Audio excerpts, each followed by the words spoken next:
আসলেই মেজর ডালিম কিনা। অনেকেই বলছেন তিনি মেজর ডালিম না। তো তিনি আসলেই মেজর ডালিম কিনা নাকি অন্য কোনো ব্যক্তিকে মেজর ডালিম হিসাবে উপস্থাপন করেছেন সাংবাদিক ইলিয়াস হোসেন, এই জিনিসটাই আমরা আমরা আজকের ভিডিওতে ফ্যাক্ট চেক করব।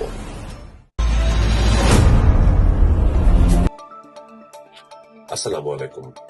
বিবিএম নিউজের সকল দর্শকদের স্বাগত জানাই। আজ আমরা রোমাঞ্চকর একটি বিষয় আপনাদের কাছে উপস্থাপন করব।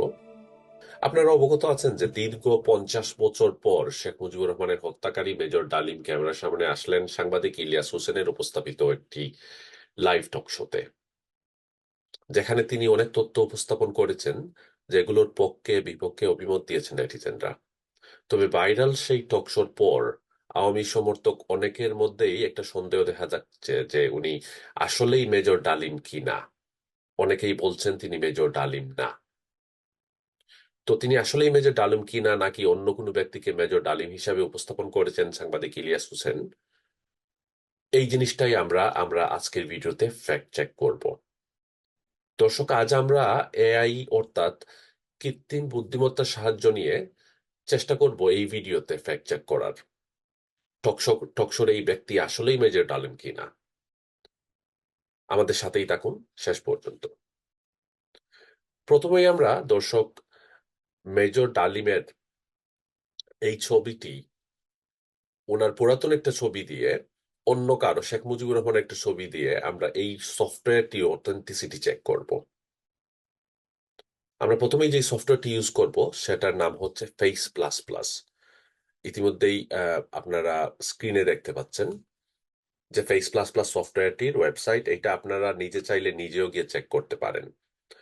তো এখানে প্রথমেই আমরা যেই প্রথম ছবিতে আমরা মেজর ডালিমের একটা ছবি আপলোড করব, ওনার পুরাতন যেই ছবিটা, এই পুরাতন ছবিটা মানে 1975 সালের খুব সম্ভবত এই ছবিটা, এইটা আমরা আপলোড করব। এখানে কিন্তু দেখতে পাচ্ছেন যে অলরেডি একটা কম্পারিজন হচ্ছে, যে মেজর ডালিমের ছবির সাথে আহ, ছবিতে আরেকজন আহ, ভদ্রলোকের ছবি আছে। এইখানে ডান দিকে এখানে দেখাচ্ছে is same person, probability is low. তারপরেও এটা আমরা চেঞ্জ করে এই ছবিটা আমরা শেখ মুজিবুর রহমান সাহেবের একটা ছবি দেব। এই ছবিটা দিলাম আমরা, সেম পারসন দেখাচ্ছে প্রবাবিলিটি ল। এখন আমরা জানি যে এই এই দুইজন মানুষ কিন্তু সেম না, তো সেই জন্য প্রবাবিলিটি ল দেখাচ্ছে। তার মানে ফেস রেকগনিশন সফটওয়্যারটা কাজ করতেছে। আমরা এখন শেখ মুজিবুর রহমানের ছবির জায়গায় মেজর ডালিমের নতুন ছবিটি, যেই ছবিটি সাংবাদিক ইলিয়াস হোসেনের ইন্টারভিউতে থেকে স্ক্রিনশট নেওয়া হয়েছে, এই ছবিটি দেব, দিয়ে আমরা চেক করব যে কি হয়। এখানে রেজাল্ট কিন্তু অলরেডি চলে আসছে প্রিয় দর্শক। এখানে দেখাচ্ছে is same person, probability very high. তার মানে আহ, সমান মানুষ হওয়ার সম্ভাবনা ভেরি হাই। এই একটা সফটওয়্যার দিয়ে আমরা চেক করে ফেলেছি অলরেডি, আপনারা রেজাল্টটা জেনে গেলেন।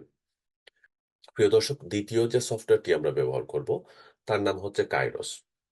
এই কাইরোস সফটওয়্যারে আমরা আবার এই কাইরোস সফটওয়্যার বেশিরভাগ ব্যাংক এবং সরকারি প্রতিষ্ঠানগুলো ব্যবহার করে, যেখানে অনলাইনের মাধ্যমে আপনার আইডেন্টিফিকেশন ভেরিফিকেশন করা হয়। যেখানে আপনি একটি সেলফি দেবেন এবং আপনার আইডির একটা ছবি দেবেন, এবং সেলফির সাথে এই সফটওয়্যারটি আইডির ছবিটা কম্পেয়ার করে দেখে যে আপনার দুই ছবিটাই কিন্তু সেম মানুষের কিনা। সেক্ষেত্রে অনেক সময় দেখা যায় যে আপনার আইডির যে ছবিটা অনেক পুরানো ছবি, সেই ছবির সাথে আপনার লেটেস্ট সেলফি, 10 বছর পুরানো সেলফি, আইডির ছবিটা হয়তো বা 10 বছর পুরানো, কিন্তু তার পরবর্তী 10 বছরের যে ছবিটা, আপনি তো অনেক চেঞ্জ হয়েছেন, সেই সেলফিটা চেক করে দেখে যে সেম মানুষ কিনা। তো এখন এই সেলফি ইমেজে আমরা মেজর ডালিমের ছবিটা আমরা আপলোড করব, যেই ছবিটা রিসেন্টলি ভাইরাল হয়েছে, যে ভিডিওর মাধ্যমে, ইলিয়াস হোসেনের ইন্টারভিউ ভিডিওর মাধ্যমে। এইটা আপলোড করে আমরা আবার এই জিনিসটা চেক করব যে আমরা এই সফটওয়্যারটি কাজ করতেছে কিনা। তো সেক্ষেত্রে ফটো ইমেজে আমরা বঙ্গবন্ধুর ছবি ব্যবহার করব, শেখ মুজিবুর রহমানের ছবি দিয়ে আমরা চেক করব যে এটা আসলে এই কাজ করতেছে কিনা। And as you can see এইখানে দেখাচ্ছে যে identification verification rejected, selfie face liveness accepted. সেলফিটা ঠিক আছে কিন্তু আইডিটা সেম না। ওকে, আমরা এখন এই ছবিটা ডিলিট করে মেজর ডালিমের যে পুরানো ছবিটা সেই ছবিটা আমরা আপলোড করব। প্রিয় দর্শক, আমি ভেরিফাই বায়োমেট্রিকে এখন ক্লিক করব। Let's see. এন্ড এইটার রেজাল্ট আসছে identity verification, confidence in liveliness of selfie image, biometric match of the selfie and photo image and identity verify.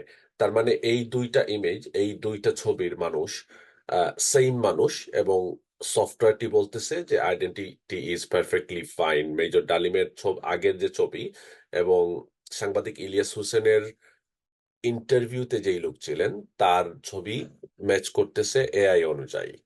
তো প্রিয় দর্শক, এখন আপনারাই ডিসাইড করবেন যে সাংবাদিক ইলিয়াস হোসেনের ইন্টারভিউতে যে ভদ্রলোক ছিলেন উনি আসলেই মেজর ডালিম কিনা। উত্তরটা তো আপনারা বাই নাও অলরেডি পেয়ে গেছেন। তো ধন্যবাদ প্রিয় দর্শক আমাদের সাথে থাকার জন্য।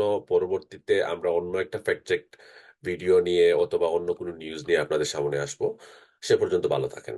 আল্লাহ হাফিজ।